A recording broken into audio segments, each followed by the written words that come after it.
Assalamualaikum warahmatullahi wabarakatuh. Apa kabar kawanku semuanya? Kali ini aku mau bahas sesuatu yang menurut saya penting. Kenapa? Ya karena ini penting. Kalau misal nggak penting nggak bakalan dibahas gitu. Oke, ini sesuatu yang sedang viral. Dimana di handphone kita, di sosial media kita, terutama di WhatsApp. Terkait apa? Terkait apa yang sedang ramai dibicarakan di negeri ini, fenomena yang sedang berlangsung di negeri ini, apa itu corona atau COVID-19. Apa itu COVID-19 secara garis umum ya, penyakit, udah kita semua udah tahu dan udah banyak sekali edukasi sosialisasi mengenai apa itu COVID-19, dari mana asalnya, kemudian bagaimana cara merebaknya, kemudian bagaimana cara menanganinya, baik itu ODP, PDP maupun orang yang berstatus positif terjangkit COVID-19. Nah, kemudian yang menjadi perhatian saya itu apa? Tentunya hoax yang beredar. Kenapa hoax yang beredar? Karena sangat saya rasakan, berdampak sangat buruk sekali, ya sangat berdampak sangat buruk sekali. Dan yang menjadi perhatian utama lagi ya, terkait hoax ini adalah orang tua yang sangat mudah sekali untuk terpapar hoax. Kenapa sih orang tua sangat mudah sekali untuk terpapar hoax gitu daripada anak muda? Oke, secara dasarnya dulu ya, secara dasarnya bahwasanya orang tua itu mereka pernah muda, tapi pada masanya gitu. Dan kita anak muda pada zaman ini gitu. Nah, setiap anak muda itu ingin merasakan yang namanya, bukan ingin merasakan, ya emang udah apa ya, hukum pastinya gitu. Seorang anak muda, remaja yang mereka sedang beralih menuju kedewasaan, mereka mempunyai daya kritis, mereka mempunyai rasa ingin tahu yang lebih. Nah, sama halnya seperti kita ketika kita bermain handphone, bahwasanya kita nggak tahu ini untuk apa, fiturnya ini pencetannya untuk apa nih, kita belum tahu gitu, tapi karena kita ingin tahu kita mencoba gitu, kita coba. Nah, orang tua pun pernah kayak gitu, pernah dulu waktu mereka masih muda, mereka mencari tahu sesuatu, seperti ini dulu, seperti ini. Nah, kemudian orang tua ya, mereka memiliki cara sendiri untuk mencari tahu, dan kita pun memiliki metode ataupun cara untuk mencari tahu. Tentunya cara ini ada yang berbeda ya, ada yang berbeda antara metode orang tua yang dulu pernah muda dengan kita anak muda yang sekarang gitu. Tentunya sangat berbeda. Nah, kemudian orang tua memiliki cara komunikasi yang dilakukan ketika mereka muda, dan tentunya sudah nggak relevan lah, nggak worth it kalau misal digunakan di era yang sekarang ini. Contohnya seperti apa? Yang saya perhatikan adalah ketika dulu itu jarang sekali alat komunikasi, bahkan nggak ada gitu.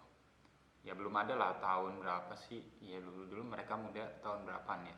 70, 60, 80 itu kan belum terlalu ini ya, belum terlalu apa ya, banyak banget lah alat komunikasi itu. Bahkan TV pun ya cuma baru berapa, biasanya satu desa nonton di tempat satu orang rame-rame. Itu zaman dulu.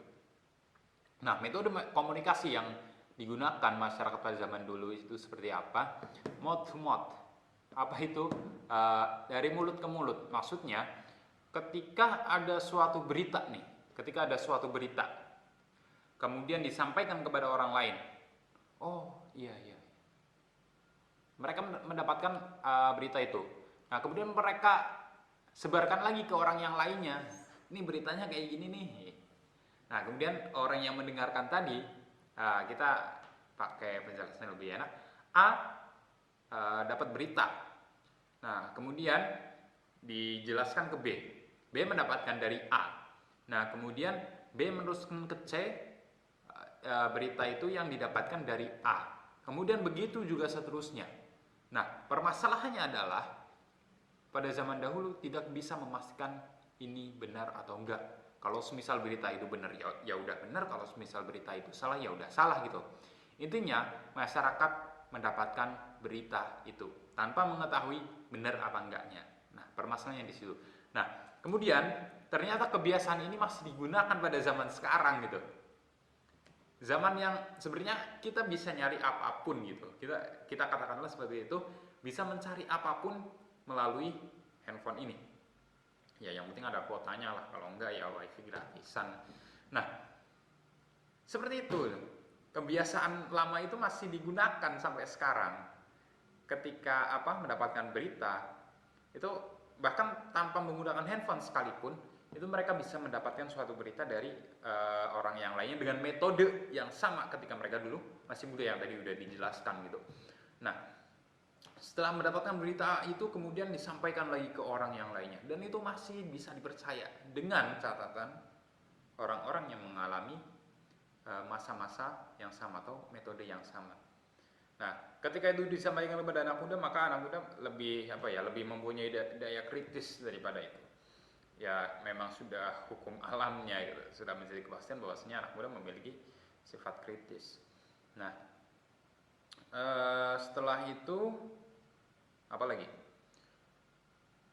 Nah, dengan berdasarkan informasi-informasi itu, maka orang tua itu malah menggunakannya di handphone.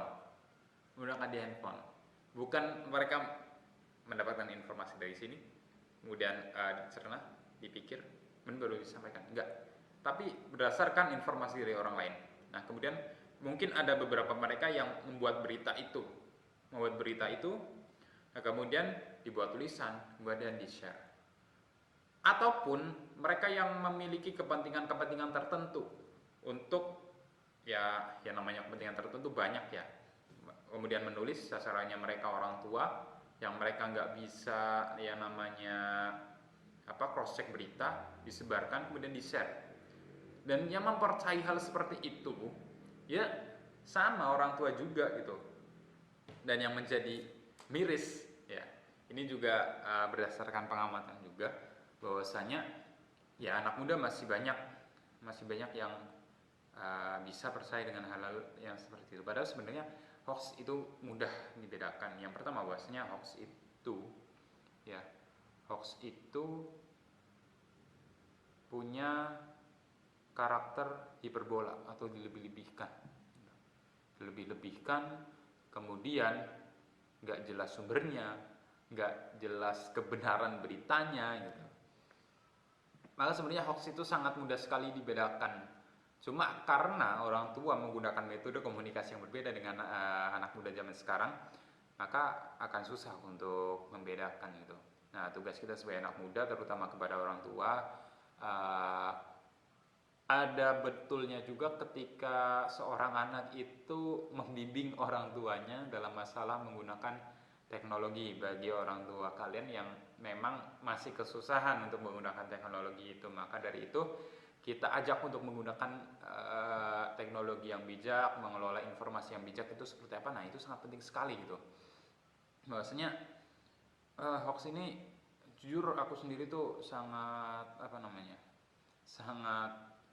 ya kecewa gitu dengan berita-berita seperti itu. Kalau saya menyebutnya adalah berita tak bertuan. Kenapa berita tak bertuan? Yang pertama, berita itu tidak jelas dari mana asalnya. Kemudian siapa yang menulis. Kemudian yang terakhir adalah ini berita benar atau enggak. Nah, itu sangat mudah sekali sebenarnya. Berita nggak bertuan. Intinya itu. Berita nggak bertuan. Kemudian kalau semisal dialihkan ke sebuah link yang mungkin mengulas lebih dalam, nah itu bisa dilihat juga. Kalau semisal cuma blogspot doang, kalau WordPress doang, ya udah nggak usah terlalu nggak usah terlalu dipikirin gitu. Kalau semisal dari media-media yang besar itu ya silahkan dibaca gitu. Ya meskipun juga nggak memuaskan secara 100% lah, masih ada kurang-kurangnya. Nah, intinya stop berita hoax, stop share berita nggak bertuan. Jangan sampai kita menjadi pelaku kejahatan dengan menyebar hoax, berita yang nggak berguna, berita yang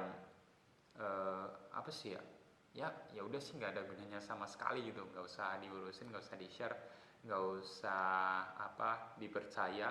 Kita menjadi generasi muda harus cerdas, harus berpikir kritis, dan juga kalau semisal orang-orang di sekitar kita membutuhkan kita untuk hal yang seperti, maka kita harus meluruskan dan harus memberikan jalan atau jalur ini loh yang benar gitu. Ya, semoga kita semua selalu dilindungi dari berita-berita kejahatan seperti itu. Kejahatan bukan selalu berarti kriminal, tapi kejahatan adalah ketika kita tidak menyampaikan sesuatu yang benar kepada orang lain. Seperti itu, terima kasih. Wassalamualaikum warahmatullahi wabarakatuh.